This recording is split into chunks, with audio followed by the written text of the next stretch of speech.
Hi, I'm Rob Madaska of Petrocelli College, and welcome to our tutorial videos for online learning. Today we're going to cover Web Campus and a basic course shell and how you guys can navigate and certain things to look for. So first thing you want to do is you want to open up a web browser. Today we're going to utilize Internet Explorer, so I already have Internet Explorer opened. And we will go to the website www.fdu.edu to our homepage. From there, we'll go over and we will click on Web Shortcuts. And in Web Shortcuts, we will go down and scroll to Web Campus. So you will click on the Web Campus link. It will bring you to our Web Campus homepage, our landing page. From there, you will log in. Once you log in, and again, we covered the login in the first video of our video series. But once you log in, it will bring you to your Web Campus landing page.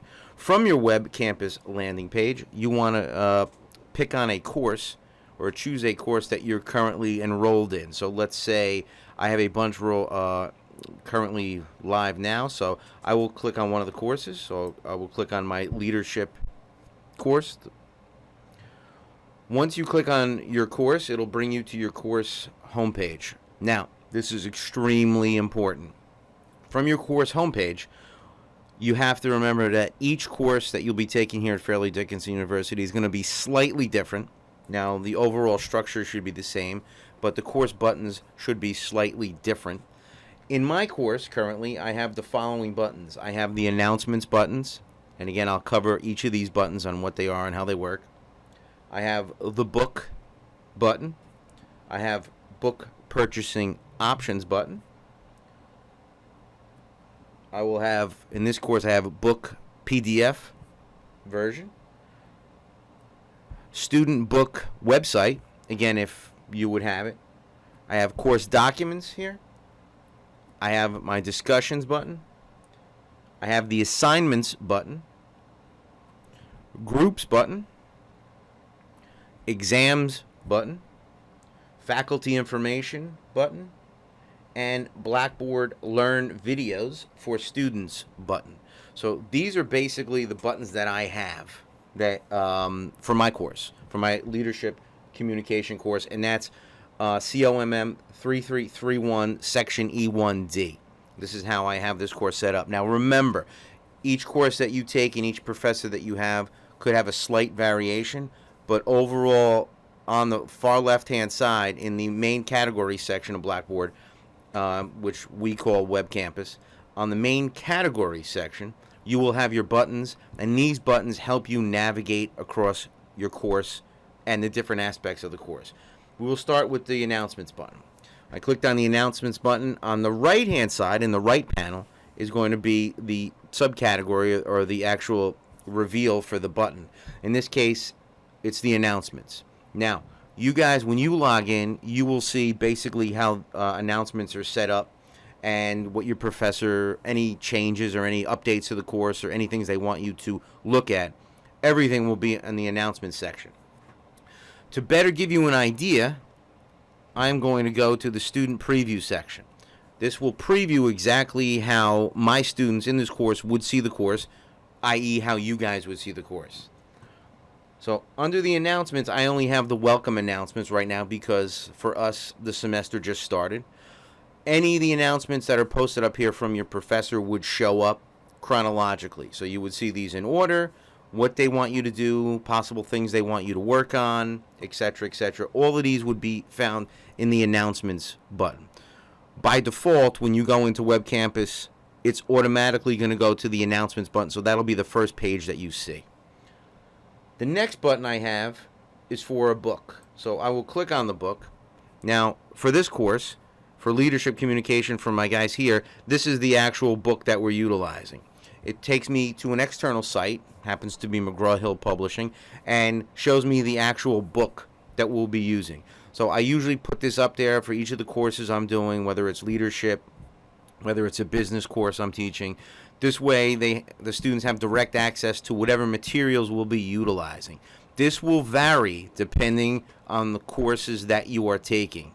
So, again, this is something that some instructors will post up top, below, but book information is vital, and that'll basically be up on your web campus site.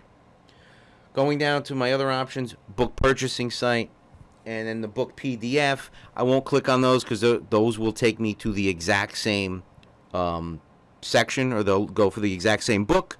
So rather than be redundant, I'm trying to give you guys a quick overview of how it's set up. I'll bypass these.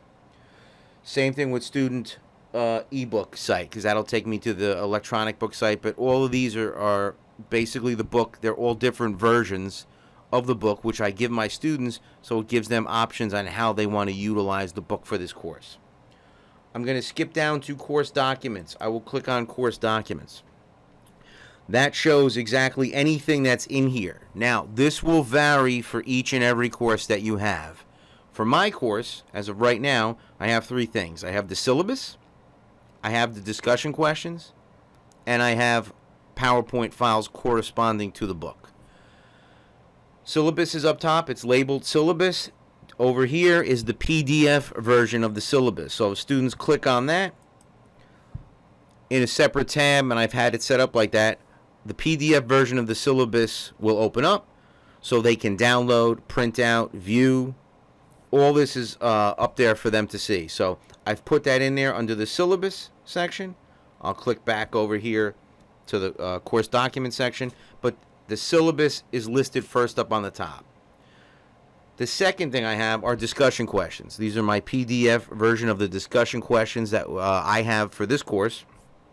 Again, if they click on the discussion questions, it will populate, open up into a new tab, and again, you can see the discussion questions that are listed here. Now, quick way to basically change the zoom in of the browser. If you do Control and the minus key, hold down Control and the minus key, it will zoom out. As you can see now, on the screen are my discussion questions and how they're listed. If you wanted to zoom in, it would be Control plus. So Control minus to zoom out, Control plus to zoom in, all for online PDF versions. And again, that's what I have for my syllabus and for my discussion questions for this course. So all those are under discussion documents. Third, under this course documents, under course documents, the third thing I have are PowerPoint files. They're listed as PP for me, and this is a folder. The first two are files that you guys can download, print out, view. The third thing I listed in here is a PowerPoint folder. So if I click on a folder, it will take me to my PowerPoint files, which are listed in order from chapter 1 down to chapter 14. So these are all PowerPoint files. If I clicked on those, they would open up in PowerPoint. And again, these are just additional resources I've included for my class so that they can utilize these when studying. Something you want to take a look at for Blackboard is the breadcrumb trail. What is a breadcrumb trail? It's a good question. The breadcrumb trail is located over here up top, and it will bring you item by item in. So if I've clicked in 3 levels, it would show me 3 levels deep. Now, I've only clicked in 1 level, so if I click on course documents, it will bring me back to course documents. This is very similar if you went to a website and you clicked on a link in that first website, and then you clicked on another link in the second website. This is what's known as hierarchy. It brings you in level by level. So to go back, or to see where you are, this is basically known in Blackboard as the breadcrumb trail, and you would follow this back. Or you could simply go back here and click to the course documents button. Remember, one thing in Blackboard you guys got to know, don't be afraid to click around. What you're doing is you're exploring each course. They're set up slightly differently. However, these buttons here work the exact same way in every single course. So do not be afraid to click on something and to explore it to see what's there, what options you have for that course. Moving on from course documents, the next button I will click on, discussions. This will contain all the discussions for your course. Here I have my discussions and postings from the actual course. It starts for me with the syllabus and discussions link, goes down to welcome, scrolls all the way down to the final week. I will randomly pick a chapter just to give you an idea how discussion boards work. I will go right to the middle. I will click on Chapter 8. So I click on Chapter 8. It will take me to the forum for Chapter 8. Now, notice no one has posted anything here yet because this course just started and it's a 15-week course, so it has a whiles to go. However, when you post, the way you would post is click on the actual forum that you want to post your discussion question answer to, and you would click on the button up here, Create Thread. Once you click on Create Thread, a new window will pop up, the Create Thread window, where you will type in the following: the subject, whatever you're going to be discussing in that course. Down here, the message section. This is where you would type your detailed response for that discussion question. Scrolling down, if you wanted to put in any attachments, you could put them in from your computer, from your phone if need be.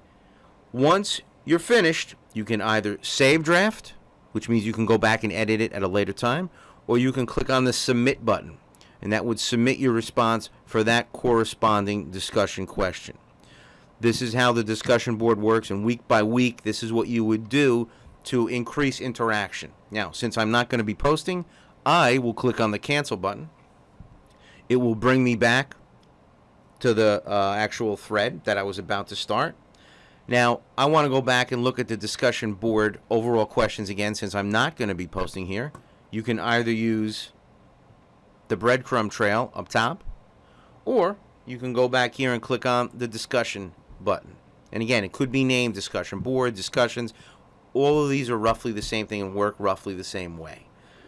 Takes me right back to the discussion board window and shows me again all the questions and how they're set up. Now again, each professor, each course, discussion questions are treated and run differently. However, the way you respond and the way you post your answer is exactly the same way. Moving along, I will click on the assignments link. The assignments button over here contains all the assignments for my course, which start with the welcome for the course, Chapter 1 down to Chapter 12. So for our course, in this course that I have 13 assignments that are listed as of right now. These are where your assignments would be. Now, your instructor may utilize this button. They may utilize it in a different way, but the way it works is that when you're submitting assignments online, you're taking something usually you've set up ahead of time, like a Word document, or if you were uploading something in Notes or in something from a Mac, same type of way, you would submit them somewhere in the course, but it would be an assignment. Now, how do you submit an assignment? I'll click on Chapter 4 to submit this assignment, to give you an idea of exactly how it would be submitted. At the very top, it tells you the due date, tells me possible points for this assignment, and it gives me information on the assignment itself. Assignment submission. Here's where I can write a submission if I click on the Write Submission button, or if I did something in Word ahead of time and I just wanted to upload it, I could click on the Browse My Computer button, find the file on your computer, attach it, and then upload it here into Blackboard. Plagiarism tools. All assignments that we use in Blackboard are required to basically use SafeAssign, and SafeAssign checks the degree or the percentage of plagiarism with regard to an assignment that you post in. So just make sure to read the agreement, check off on the agreement, and then you can type in here and add any comments that you would want. Once you're done, again, you can scroll to the bottom or just roll down to the bottom, click on Save Draft, or click on the Submit button when you're ready to submit. That's how you would upload, type in, and submit an assignment.